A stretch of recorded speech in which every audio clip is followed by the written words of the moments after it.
Olá! O vídeo a seguir é um capítulo do livro Graças a Deus pelo Bitcoin. Deixarei esse QR Code aqui na tela, caso você queira fazer uma doação via Lightning Network, para me ajudar a trazer mais vídeos como esse aqui no canal. Agora fique com o vídeo. Não matarás. Não cometerás adultério. Você não deve roubar. Você não deve levantar falso testemunho contra seu vizinho. Êxodo 20, do 13 até o 16. A inflação e o dinheiro fiduciário são ferramentas do governo para roubar da comunidade, como mostramos nos dois últimos capítulos. No entanto, as próprias ferramentas não são suficientes. É preciso haver alguma justificativa para o roubo, e isso requer uma filosofia política. O atual Banco Central dos Estados Unidos, o Federal Reserve, não foi o primeiro Banco Central dos Estados Unidos. Existiram dois bancos centrais antes dele.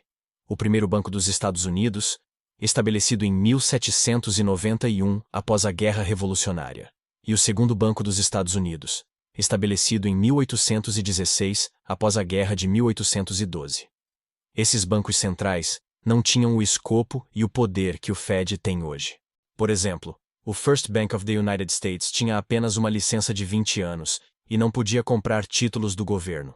Em outras palavras, esses bancos centrais eram limitados em seu escopo.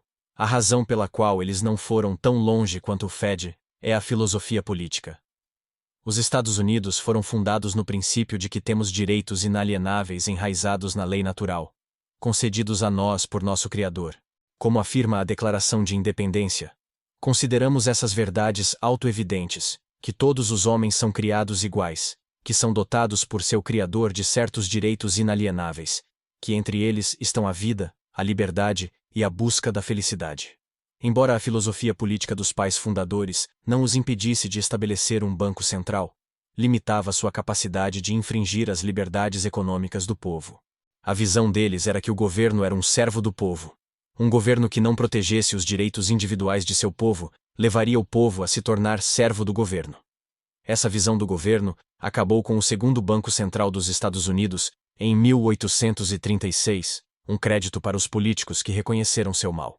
E acredito sinceramente com você que os estabelecimentos bancários são mais perigosos do que os exércitos permanentes, e que o princípio de gastar dinheiro a ser pago pela posteridade, sob o nome de financiamento, é apenas enganar o futuro em grande escala. Thomas Jefferson.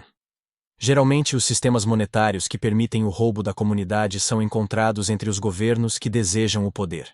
Sistemas monetários que não são facilmente controlados são encontrados onde os governos servem ao povo e protegem suas liberdades individuais. Neste capítulo, exploramos o papel do dinheiro na política e as origens espirituais dessa relação econômica.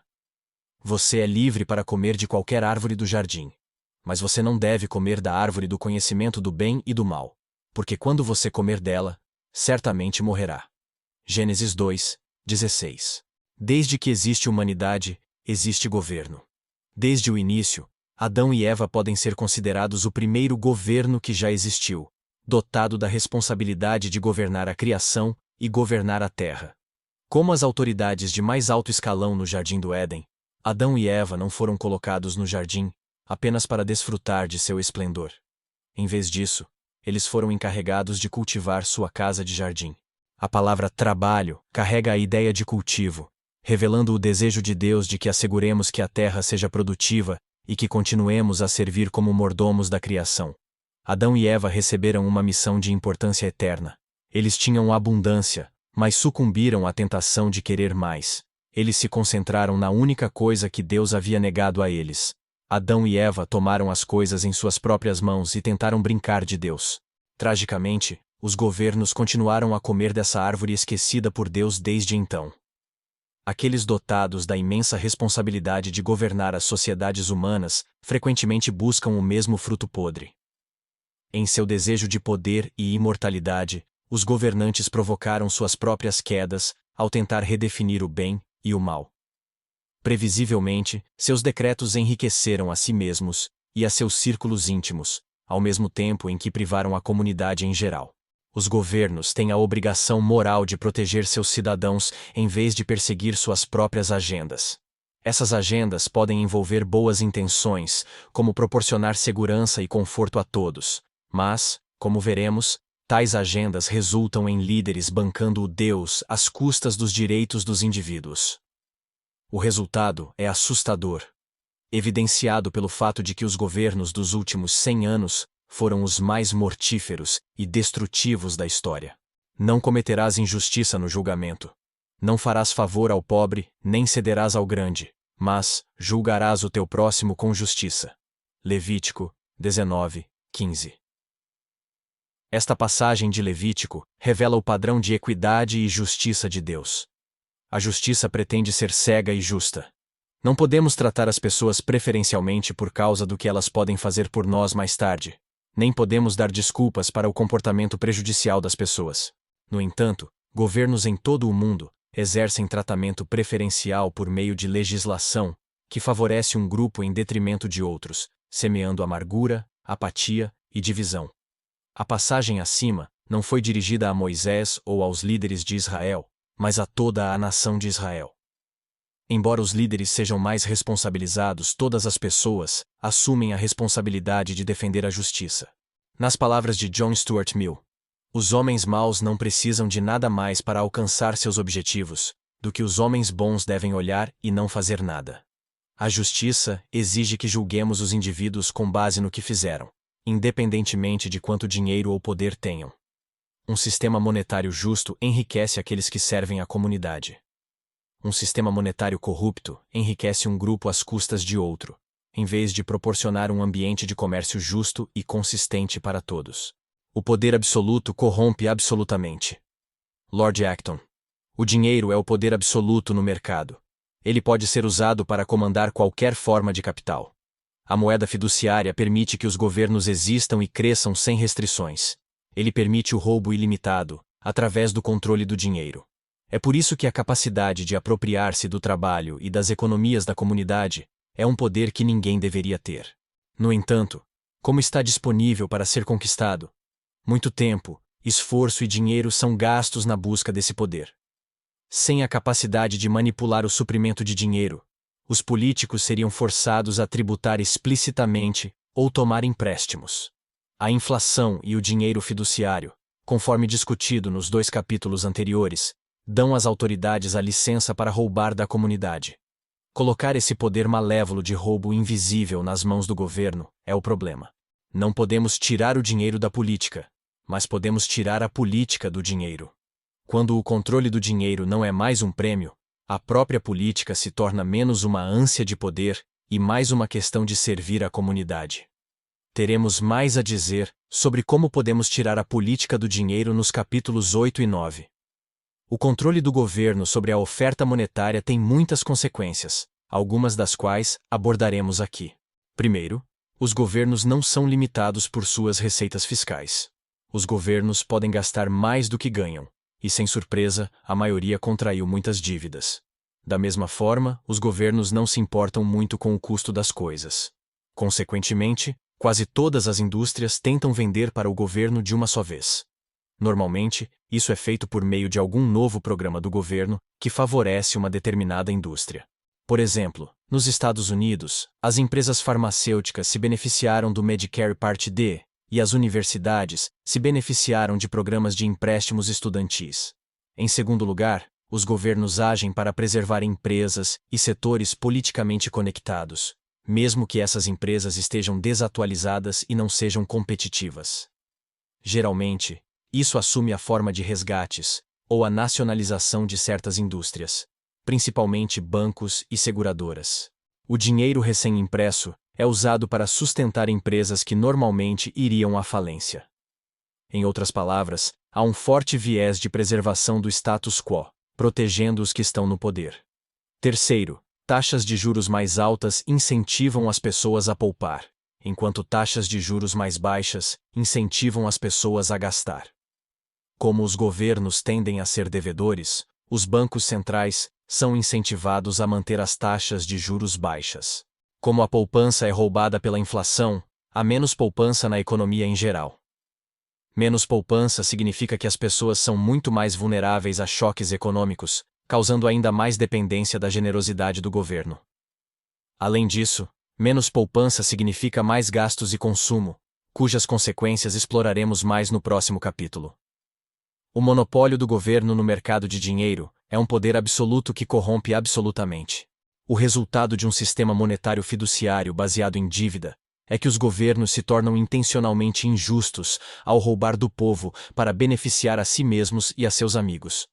Pois a palavra de Deus é viva e eficaz, e mais cortante do que qualquer espada de dois gumes. E penetra até a divisão da alma e do espírito, das juntas e medulas, e capaz de julgar os pensamentos e intenções do coração. Hebreus 4, 12. Muitos políticos tentam fazer o melhor que podem por seus eleitores. A melhoria das escolas, a construção de novas infraestruturas ou a expansão de programas sociais parecem atraentes à primeira vista. O problema é que cada programa exige muito dinheiro. Os políticos competem constantemente por uma parcela do orçamento do governo, para que possam financiar os desejos de seus eleitores. Quando o dinheiro tem limites, essa competição pode levar a resultados positivos, onde os projetos mais importantes recebem financiamento. Um orçamento limitado evita gastar dinheiro em empreendimentos frívolos ou caros. Por outro lado, quando o orçamento é ilimitado, os políticos podem dobrar e não precisam admitir nenhum erro. Por que debater o que financiar quando você pode imprimir dinheiro à vontade e financiar tudo? Gastar dinheiro que não é seu é mais fácil do que gastar dinheiro que você ganhou. Tornar essa ação ilimitada é um caminho certo para a destruição. Em 1917, o Congresso dos Estados Unidos aprovou o Second Liberty Bond Act, que impôs uma restrição orçamentária chamada teto da dívida. Antes de 1917, não havia teto de dívida em vigor, mas havia limitações do Congresso sobre o valor da dívida que poderia ser emitida pelo governo. Esse teto de dívida foi efetivo enquanto nosso dinheiro era lastreado em ouro. O ouro atuou como uma restrição natural aos gastos do governo.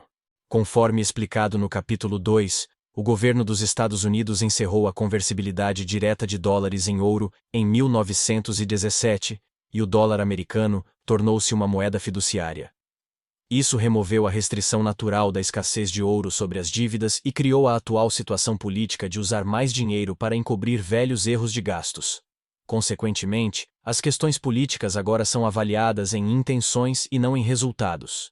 Os orçamentos do governo são corrompidos por pagamentos a pessoas politicamente conectadas sob o disfarce de programas bem-intencionados. Por exemplo, considere o Departamento de Educação e o Departamento de Energia. A primeira pretende aumentar a qualidade da educação e a segunda pretende reduzir a volatilidade dos preços nos mercados de energia. Desde que esses departamentos foram criados, nenhum deles avançou em suas intenções, mas seus orçamentos favoreceram grupos como sindicatos e grandes empresas. O teto da dívida pretendia limitar os orçamentos do governo, mas os políticos votam continuamente para aumentar o teto da dívida para financiar vários projetos. Eles votaram mais de 60 vezes para aumentar o teto da dívida desde 1917 e o aumento maciço da dívida do governo reflete esse gasto indisciplinado. Ou seja, o teto da dívida foi totalmente ineficaz. Como resultado, o mundo oscila à beira do colapso financeiro a cada 10 a 15 anos. Quantos políticos foram autorizados a dobrar, em vez de admitir o erro como resultado do dinheiro fiduciário? Em última análise, esses políticos terão que responder a Deus como diz Hebreus. Pois quem faz o mal, receberá as consequências do mal que fez. E isso sem parcialidade. Colossenses 3, 25. A nova dívida do governo é efetivamente um novo dinheiro. Cada dólar que o governo toma emprestado, eventualmente chega ao mundo, pois é usado para pagar por bens e serviços. Isso parece ótimo na superfície. À medida que as mercadorias são compradas, as empresas ganham dinheiro e empregam mais pessoas. Conforme discutido no capítulo 3, no entanto, isso é uma ilusão, pois o dinheiro emprestado foi efetivamente roubado da comunidade. Toda essa atividade econômica é essencialmente financiada pelo valor roubado das economias de todos que possuem a moeda. O valor que teria sido economizado ou gasto com base nos desejos do indivíduo ou da comunidade é gasto pelo governo. Conforme explicado no capítulo 3, o progresso é deflacionário. Considere a enorme força deflacionária do progresso tecnológico. À medida que a tecnologia melhora, os custos de produção são reduzidos, e podemos produzir mais bens e serviços por menos. Por exemplo, o telefone celular progrediu dramaticamente, a ponto de a geração atual do iPhone ser uma câmera, calendário, videofone, reprodutor de música, televisão, dispositivo de jogos e monitor de saúde, tudo em um. Um aparelho com características equivalentes em 1991 custaria uma fortuna. Mesmo com essa inovação tecnológica, a tendência geral dos preços tem sido inflacionária. Como apontamos no capítulo 3, a diferença entre a deflação natural e a inflação de preços observável é o valor sendo roubado da comunidade pelos impressores de dinheiro. Em regiões como América do Sul, Europa Oriental, Sudeste Asiático e África, os efeitos da inflação foram mais pronunciados. As pessoas que vivem nessas regiões sentiram rotineiramente o desespero e a desesperança dessa manipulação monetária. Em outras regiões do mundo, a manipulação monetária se manifestou de outras formas, como aumentos maciços na desigualdade de riqueza, que é impulsionada pela inflação de ativos. Em verdade vos digo, quem não entra pela porta no curral das ovelhas, mas sobe por outra parte, é ladrão e assaltante. João 10, 1. Uma questão política crescente em todo o mundo hoje é a desigualdade de riqueza, e por boas razões. Os ricos estão ficando mais ricos, aparentemente sem fazer muito, enquanto a maioria das pessoas luta para ficar sem dívidas. As gerações mais jovens são especialmente afetadas, como evidenciado pelo fato de não terem tanta riqueza quanto seus pais tiveram nos mesmos momentos de suas vidas. Enquanto isso, as gerações mais velhas estão tendo que adiar a aposentadoria, porque a riqueza que pensavam ter diminuiu. Bens essenciais como alimentação, moradia e saúde estão ficando mais caros.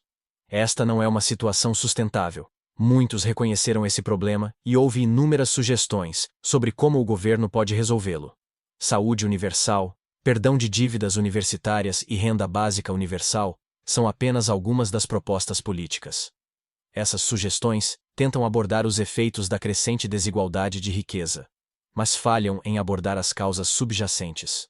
Uma das causas subjacentes é que o governo pode gastar dinheiro recém-criado em qualquer setor da economia que desejar. O governo não é particularmente sensível a preços, porque pode imprimir dinheiro novo para financiar seus gastos. Esses gastos indiscriminados geralmente não agregam valor à comunidade. Como o dinheiro impresso é roubado de um grupo de pessoas e o dinheiro gasto vai para outro grupo de pessoas, essa é apenas uma forma de redistribuição de riqueza. Tenha em mente que sempre que a riqueza é redistribuída, ela deve primeiro passar por muitos canais diferentes, onde se dilui entre os intermediários. A riqueza passa dos contribuintes e poupadores para os contratados do governo. Não é coincidência que muitos empreiteiros do governo sejam incrivelmente ricos. Além desse óbvio clientelismo político, há outra maneira pela qual o dinheiro flui para os politicamente conectados. Mesmo que o governo esteja obtendo um bom valor de alguns gastos, existe o efeito Cantillon, que abordamos no capítulo 4. Em nosso sistema atual, os ricos têm acesso a taxas de juros muito baixas, possibilitadas pela impressão de dinheiro novo. Isso permite que eles comprem ativos de forma mais barata do que alguém que precisa lidar com taxas de juros mais altas. Por exemplo, durante a crise financeira global de 2008, os preços das casas caíram. Os proprietários não podiam pagar suas hipotecas e deviam mais do que as casas valiam. O governo socorreu os bancos e os manteve à tona, enquanto os proprietários de imóveis vendiam com prejuízo ou eram executados. Nesse ínterim, grupos politicamente conectados obtiveram empréstimos a juros baixos para comprar esses ativos em dificuldades. Eles conseguiram vender com um lucro enorme alguns anos depois, e ficaram ainda mais ricos. Esses negócios obscuros só são possíveis por causa do controle do dinheiro pelo governo. Assim como o ladrão que sobe de alguma outra maneira, muitos dos ricos obtiveram sua riqueza por meio do roubo. A impressão de dinheiro pelo Estado confere riquezas aos favorecidos, o que leva à expansão da desigualdade de riqueza. O tolo disse em seu coração: Deus não existe. Eles são corruptos, e cometeram uma injustiça abominável. Não há ninguém que faça o bem. Salmos 53, 1. A crescente desigualdade de riqueza atrai as pessoas para filosofias políticas que sacrificam os direitos individuais por uma visão coletiva. Marxismo, comunismo e socialismo São 3 dessas filosofias políticas, cuja injustiça é difícil de exagerar. A noção de que o capital pode ser propriedade coletiva para o benefício da comunidade está no cerne dessas ilusões ideológicas. Na realidade, os administradores desse capital de propriedade coletiva o confiscam para si. O coletivismo contradiz a responsabilidade. Com mais de 100 milhões de vidas, e contando nos últimos 100 anos, essas filosofias políticas causaram mais morte e destruição do que qualquer outra, pelos abusos de líderes como Mao, Stalin e Pol Pot. Como o comunismo, o socialismo e o marxismo compartilham o marxismo em suas raízes, usaremos a palavra marxismo para nos referirmos a todos os 3 daqui em diante. A religião é o ópio do povo. Karl Marx. Como esta citação de Karl Marx revela, o marxismo é ateu em sua essência. É menos conhecido que um sistema monetário fiduciário baseado em dívida é uma arma necessária para seu programa político. A 5ª prancha do Manifesto Comunista é a seguinte: centralização do crédito nas mãos do Estado, por meio de um banco nacional com capital estatal e monopólio exclusivo. Karl Marx escreveu isso em 1848, bem antes de os bancos centrais se tornarem populares. Como mencionado no capítulo anterior, o diabo no Fausto de Goethe cria riqueza para o príncipe por meio da abominação do dinheiro fiduciário. Marx era bem conhecido por ter amado Fausto, e frequentemente recitava grandes porções do diálogo do diabo de memória. Marx acreditava em dinheiro fiduciário apoiado pelo Banco Central, e foi literalmente inspirado pelo diabo de Fausto. A depravação moral do marxismo é óbvia para qualquer um que tenha estudado história. É um sistema imoral em si mesmo, não importa que tipo de dinheiro seja usado.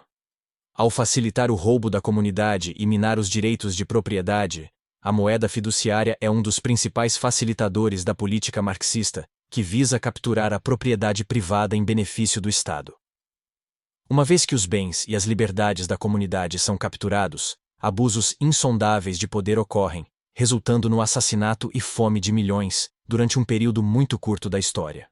A ilusão de algo em vão, porque surgirão falsos cristos e falsos profetas, e farão sinais e prodígios para enganar, se possível, os eleitos. Marcos 13, 22. Apesar de sua falência moral, o marxismo e suas ideologias políticas relacionadas podem parecer atraentes. Em tempos de dificuldade econômica, quando os abusos do sistema político são desenfreados e as necessidades básicas da população não são atendidas, uma filosofia política baseada em compartilhar tudo, especialmente os recursos dos ricos, soa bem. Serviços governamentais gratuitos, como saúde, educação e moradia, parecem coisas que equilibrariam a corrupção desenfreada facilitada por políticos e banqueiros. Tais sentimentos são desejo de poder disfarçado. 2 erros não fazem um certo, e as promessas de serviços governamentais gratuitos quase sempre beneficiam alguns indivíduos ricos com conexões políticas, e não as pessoas que realmente precisam. As promessas de um governo para o povo são tipicamente mentiras, destinadas a trazer um novo grupo de pessoas ao poder. Os advogados prometem que o novo governo finalmente será um servo do povo, mas a realidade muitas vezes mostra que eles são apenas os novos mestres, não muito diferentes dos antigos mestres. O problema é que o poder é centralizado. A solução para o abuso de poder não é trazer novos gerentes para essa arma de roubo da comunidade, mas remover completamente essa ferramenta de controle. Infelizmente, aqueles que seriam nossos novos mestres enganam a muitos, assim como os falsos profetas sobre os quais Jesus nos alertou no livro de Marcos. Mas aquele escravo saiu e encontrou um dos seus conservos que lhe devia 100 denários. E ele o agarrou e começou a sufocá-lo, dizendo: "Pague o que você deve." Mateus 18, 28. Outra solução popular de origem marxista é taxar pesadamente os ricos para pagar pelos serviços do governo. Infelizmente, tais sentimentos diagnosticam erroneamente a raiz da desigualdade de riqueza. Com uma moeda fiduciária em constante expansão, tributar os ricos em um esforço para resolver a desigualdade de riqueza é como usar dedais para tirar água do Titanic. Como o escravo sacudindo um companheiro escravo por 100 denários quando há uma dívida de 10.000 talentos, tributar os ricos mesmo em 90% não seria suficiente para pagar uma pequena parcela do déficit do país. A mais recente proposta marxista é chamada de teoria monetária moderna. A teoria especula que os gastos com déficit do governo são bons, desde que os preços não saiam do controle. De acordo com a teoria, os preços podem ser controlados por meio de impostos. Uma vez que tanto a política monetária quanto os impostos estão sob o controle dos governos, essa abordagem é apresentada como uma panaceia econômica. O problema é que a teoria depende dos políticos nunca errarem. Sob a teoria, os políticos escolhem os vencedores e os perdedores. A história mostra que permitir que o livre mercado resolva o sucesso e o fracasso é uma opção superior. Quando a economia não está cheia de fiat e as taxas de juros não são reduzidas artificialmente, as depressões tendem a ser curtas. Infelizmente, esses não-eventos não são mencionados nos livros de história. Por exemplo, o mercado de ações passou por uma depressão em 1920 até 1921. Os gastos federais foram cortados em vez de aumentados, e o governo federal deixou o mercado sozinho, ao contrário de sua contraparte na década de 1930, o que resultou na Grande Depressão. O mercado, em outras palavras, se corrigiu e não precisou de uma intervenção massiva. Infelizmente, exemplos como a Depressão de 1920 até 1921 raramente são lembrados. Essencialmente, a teoria monetária moderna é uma desculpa para mais gastos do governo. A justificativa para imprimir dinheiro é fornecer serviços para os menos favorecidos e combater a crescente desigualdade de riqueza. Conforme explicado nos capítulos 3 e 4, os gastos deficitários dos governos expandem a oferta monetária, o que rouba valor da comunidade. Portanto, os benefícios são ilusórios, essencialmente roubando Pedro para pagar Paulo. Nenhum valor está sendo criado por meio desse esquema de redistribuição de riqueza. A teoria monetária moderna é apenas mais uma justificativa para o roubo da comunidade pelo governo, expresso na linguagem da justiça para torná-lo mais palatável. E tu dizias no teu coração: eu subirei ao céu, acima das estrelas de Deus exaltarei o meu trono, e no monte da congregação me assentarei, aos lados do norte. Subirei acima das mais altas nuvens, e serei semelhante ao Altíssimo. Isaías 14, do 13 ao 14. O desejo de poder, como a maioria dos vícios, não tem limites. À medida que autoritários ambiciosos concluem a subjugação de seus próprios cidadãos, eles começam a buscar a conquista de outros países. Muito parecido com a ambição de Lúcifer no livro de Isaías, o desejo de poder é uma das principais razões para a guerra. A guerra também é muito cara. O governo tem que pagar por armas, soldados, treinamento e transporte.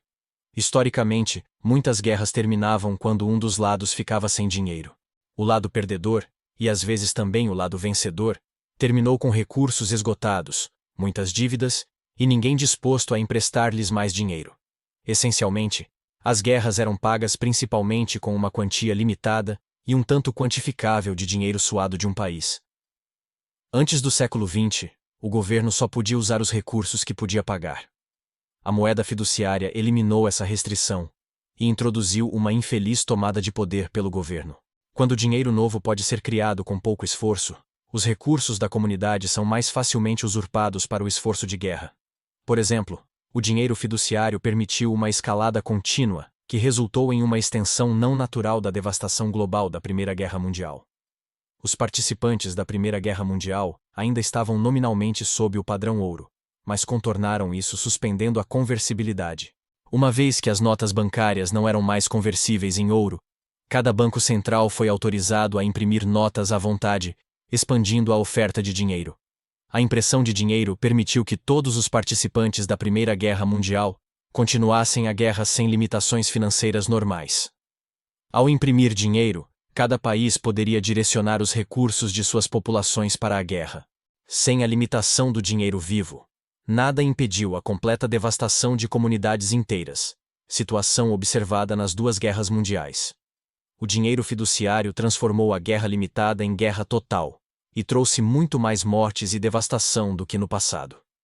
Hoje, a permissividade do Banco Central moderno permite a expansão contínua do complexo industrial militar. Quando o dinheiro fiduciário pode ser criado com tanta facilidade, o governo é incentivado a investir em sua própria preservação, reforçando as capacidades de seus militares, mesmo em tempos de relativa paz. Basta olhar para as contínuas guerras no Iraque e no Afeganistão para ver que este é o caso. Os governos continuam a ser governados por humanos falíveis que desejam o poder. Eles pegam para si o fruto proibido, disponibilizado pelo dinheiro fiduciário. Enquanto os governos continuarem a criar dinheiro fiduciário, eles estarão brincando de Deus. Como aprendemos com Adão e Eva, brincar de Deus leva à morte. Os governos se tornam mais corruptos quanto mais o poder é centralizado. O controle centralizado do dinheiro é um imenso poder político que tem sido usado para um mal sem precedentes. Ao longo da história, os líderes mostraram que não são bons em resistir à tentação do roubo em massa oculto e instantâneo. Neutralizar essa tendência requer dinheiro que não esteja sob o controle do governo ou de qualquer outra pessoa.